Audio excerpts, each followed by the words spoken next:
Taylor Heinicke's story will continue in Atlanta, and Washington's search for a new veteran quarterback to compete with Sam Howell will continue as well. Trading for Davis Mills should be the top option, in my opinion, but there are more options for Washington. All of that on this bonus episode of Locked On Commanders. Your daily podcast on the Washington Commanders, part of the Locked On Podcast Network. Your team every day. Welcome in, Commanders fans, to the Locked On Commanders podcast, part of the Locked On Podcast Network, your team every day. This is your daily podcast covering the Washington Commanders, free and available on all platforms, including YouTube and the WUSA 9 Plus app on your Roku or your Amazon Fire Stick. And thank you for making us your first listen or your first view of the day. I am David Harrison, credentialed member of the media covering your Washington Commanders for Commander Country, a part of Sports Illustrated's FanNation. You can find me there, here, or on Twitter at dharrison82. Houston Texans quarterback Davis Mills tops my list of quarterback targets for the Washington Commanders to pursue, and that need to pursue one just got much bigger because Taylor Heinicke is not coming back to the DMV. From the couch in Flowery Branch, Georgia, his sister's couch, to the Benz. That's where Taylor Heinicke is going. 3 years spent in the DMV in between there. Used to sleep on his sister's couch in Flowery Branch, Georgia, which is literally the same city that the Atlanta Falcons facility is in. Their headquarters is in. That's where they hold their training camp. That's where he will now be attending training camp this coming season, right down the road from where his sister lives. And again, the couch that he spent some time on before he got the call from Ron Rivera and the Washington Commanders to come back to the NFL. So kind of almost a full circle story here for quarterback Taylor Heinicke as he signs a 2-year, $20 million deal with the Atlanta Falcons. Interestingly enough, the Falcons, the same team that Brett Favre started his career with. And if you remember, Brett Favre was Taylor Heinicke's favorite quarterback growing up, the Green Bay Packers, his favorite team. But Brett Favre, originally a member of the Atlanta Falcons, so potentially getting to wear Brett Favre's number with the team that Brett started his career with has to be a pretty cool moment for Taylor Heinicke. Heinicke, at the end of his time here, spends 3 seasons in Washington as a member of the football team, the Commanders, all that stuff, going through all that drama and all that controversy. 12, 11, and 1 as a starting quarterback for the Washington Commanders, over 5,000 passing yards in those 24 games that he started in. 33 touchdowns and 21 interceptions total for Heinicke. And there's going to be some good memories of Taylor Heinicke. The Heinicke Hive is going to be very, very supportive of Heinicke heading to the Atlanta Falcons, we assume. For me, personally, my favorite memory of Taylor Heinicke is actually the Philadelphia Eagles Monday Night Football win. I think a lot of people are going to go back to that playoff game against Tampa Bay Buccaneers, really when Taylor Heinicke hit the radar for a lot of people during that playoff game. The Buccaneers would eventually go on to win the Super Bowl that season, but Taylor Heinicke, Chase Young pointing to the back plate and all that stuff, and that's going to be a big memory for a lot of people. But for me, that Philadelphia Eagles Monday Night Football win won. I mean, and it's weird because it really wasn't Taylor Heinicke specifically that won that game for the Washington Commanders, right? A lot of run, a lot of ball control, a lot of clock control really kind of killed the Eagles' chances in that game. But I think what you saw out of Taylor Heinicke in that game was smart quarterback play. He was a guy that was out there saying, you know what, let the game plan work out itself. I don't need to be the hero. I don't need to color outside the lines. I just need to do what the game plan is asking me to do, stick with it, do my part well, and we can come out with a victory. And that's exactly what happened. And then, of course, the emphatic first down signal on the late hit from the Eagles defender that effectively ended the game. That some people weren't so happy about. Pat McAfee kind of publicly criticized him for it. Eagles fans obviously weren't happy for it. But look, the only loss that Jalen Hurts suffered as a starter this last season until the Super Bowl. So that's got to be something you can hang your hat on. So Taylor Heinicke going on. I expect to compete against Desmond Ridder or with Desmond Ridder in Atlanta for their starting job. But Washington now needs a quarterback to come in and compete with Sam Howell. Now, I've already told you on a previous episode that Davis Mills is my top quarterback on that list of targets, but I've got 3 more coming up for you next on this bonus episode of Locked On Commanders, part of the Locked On Podcast Network, your team every day. And this bonus episode is brought to you by FanDuel. The final stretch of the NBA regular season is here, and now is the perfect time for you to download FanDuel, America's #1 sportsbook, because you can get a no-sweat first bet up to $1,000. You get those $1,000 in bonus bets back if your bet doesn't win, up to $1,000 in bonus bets. Just download the FanDuel Sportsbook app. It's safe, secure, super easy to use, and then you can bet on everything, including the Washington Commanders at plus 6,000 odds to win the next Super Bowl. Those are the worst odds in the NFC East, but you can take them if you like them. So don't miss your chance to get a no-sweat first bet up to $1,000 in bonus bets when you go to FanDuel.com/lockedon. That's FanDuel.com/lockedon to learn more. Make every moment more with FanDuel, an official sports betting partner of the NBA. This bonus episode also brought to you by Built Bar and Built March Madness Bracket. You know you have your favorite bar, your favorite puff, and now it's time to make it count. Go to BuiltMarchMadness.com and vote for your favorites. You know, I'm voting for the lemon dipped cheesecake puff because that bad boy is delicious, yet it's somehow healthy for you as well. If you want your favorite to win, then you go in, vote for your favorite bar, support your team, support your bar or your puff. And when you vote for your favorite bar or puff, you can get entered into a drawing where 50 lucky Locked On listeners are going to get a free box of Built Bars or Built Puffs. Not only that, but one lucky Locked On fan will win a 12-month subscription to Built to have Built's best bars or puffs. Hopefully lemon dip cheesecake is going to be in there, delivered monthly straight to your door. So you got to try Built, the best protein bar ever. Seriously, they taste delicious, so you're never going to realize they're good for you, but they are high protein, low sugar, covered in 100% chocolate. Run to BuiltMarchMadness.com right now to vote for your favorite bar or puff and pick up a box while you're there. You can vote every day in March. So hop on in and support your favorite.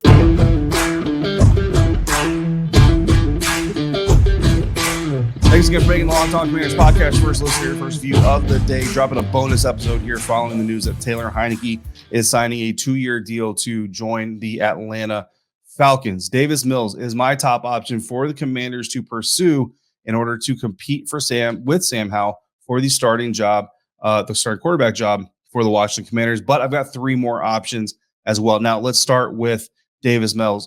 First and foremost, this is going to be a trade scenario if you try to go get Davis Mills. Davis Mills currently under contract with the Houston Texans. Mills is 24 years old, still has 2 years left on his current deal with the Houston Texans. So making a trade here, the Washington Commanders would essentially get him for 2 years. So where's the connection between Davis Mills and the Washington Commanders? Well, that lies with Tavita Pritchard, the new quarterbacks coach for the Washington Commanders, who prior to being in Washington was the offensive coordinator in Stanford, or for the Stanford Cardinal, where Davis Mills came out of collegiately. Prior to his being drafted, Pritchard said of Mills that he expected him to be a starting caliber quarterback eventually in the National Football League. Said it might take 2 or 3 years for him to get there. Davis Mills obviously has some starting experience now with the Houston Texans. Didn't always go well. There were some critiques about his decision-making, things like that. But now the Houston Texans have the #2 overall pick. And despite the fact that the Carolina Panthers have moved in front of them with the #1 overall pick, do expect the Carolina Panthers to take a quarterback, but you also expect the Houston Texans to take a quarterback. So if you're going to draft a quarterback as the Houston Texans, likely it's either going to be Bryce Young or CJ Stroud. Most people, the school of thought there seems to be that it's likely that either guy is basically ready to start in the National Football League. The Houston Texans have already taken some other moves, added some salary cap, some salaries to their cap situation, recently trading for Tampa Bay Buccaneers guard Shaq Mason. So there's a reason there for potentially the Houston Texans to move on from Davis Mills. Teams don't typically like keeping the previous starter around if they're going to replace them with a rookie quarterback. Also, a new head coach. You've got kind of a regime change in there. Again, quarterbacks don't tend to survive those regime changes very, very often. So the Houston Texans may be willing to move off of Davis Mills. The Washington Commanders obviously should have some interest in getting him. What would it cost? Davis Mills was originally drafted in the 3rd round. The Houston Texans are probably going to try to argue they should get more value out of that because now he's got starting experience. The Washington Commanders will counter and say, yeah, but you don't even need him. You don't even want him. Obviously, you're replacing him with someone else. I don't know what all that dancing means. He is a quarterback, so typically those prices get elevated. I do think you might be looking at a 4th. I would hope for maybe you can get away with a 5th round pick or maybe 2 5th round picks. Give him a 5th this year, a 5th next year, and maybe that's how you get Davis Mills from the Houston Texans. Either way, it's definitely a conversation I would be having if I'm Ron Rivera, Martin Mayhew, and the Washington Commanders. If you can't secure the services of Davis Mills. There are some other potential free agent options to look at out there. Drew Lock, the soon-to-be former Seattle Seahawks quarterback, unless he resigns, 26 years old, 8-13 as a starter in Denver before being a part of the trade that sent Russell Wilson from Seattle to the Denver Broncos last offseason. In my opinion, had too much on him while he was in Denver. Never obviously got an opportunity to start for the Seattle Seahawks with Geno Smith's incoming and rise.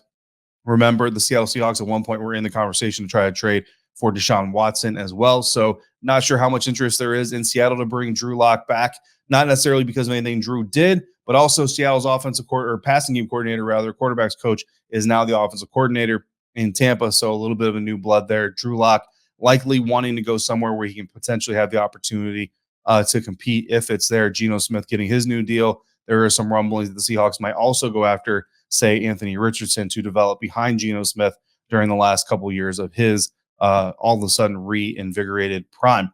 They don't go after a young option like Drew Lock, potentially an older one, Jacoby Brissett, 30 years old, 18-30 as a starter for 4 different teams, all of them coming in the AFC, threw for over 2,600 yards, 12 touchdowns, just 6 interceptions for Cleveland while starting 11 games before Deshaun Watson returned. He's a veteran. He's smart. He's been around the block. He's been around for a little while, consistent, and he could be a mentor and a coach in the meeting room as well, assuming that Sam Howell beats him out for the starting job. The name I'm going to add to this list is Kansas City Chiefs quarterback Shane Buechele. Now, there's some trickiness here.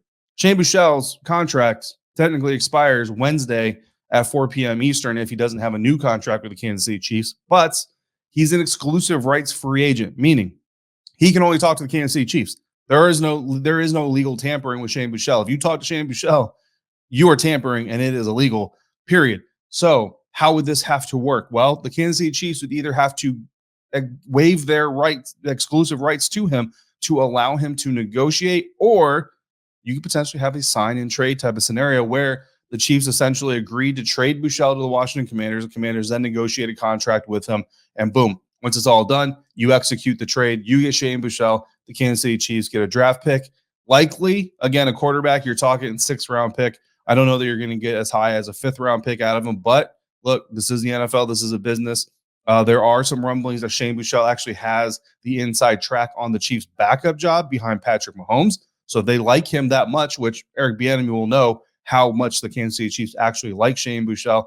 If they do actually like him that much, you're trading for their incumbent backup. Potentially, they'll try to get more draft capital out of you. Buechele has no official snaps in the National Football League, played collegiately at SMU and Texas, but of course, there is the Eric Bieniemy connection. Buechele would then be the 3rd Chiefs offensive player to migrate from Kansas City to Washington following wide receiver Marcus Kemp and offensive lineman Andrew Wiley. So it's an option for me because there's an obvious connection. Inside the building, Eric Bieniemy knows a lot more about Shane Buechele than I do. So I'm sure if that's an option, if that's a possibility, he has already voiced his opinion on the matter. So Davis Mills still sits at the top of that list for me, of course. Tanner McKee, quarterback coming out of Stanford this year in the NFL draft, is obviously going to be a name to keep an eye out for if the Washington Commanders don't do something to add to the group of Sam Howell and Jake Fromm between now and the NFL draft. But we got plenty of time from now to then, plenty to talk about, and we will continue to do so. And I continue to thank you for making the Locked On Commanders podcast first listen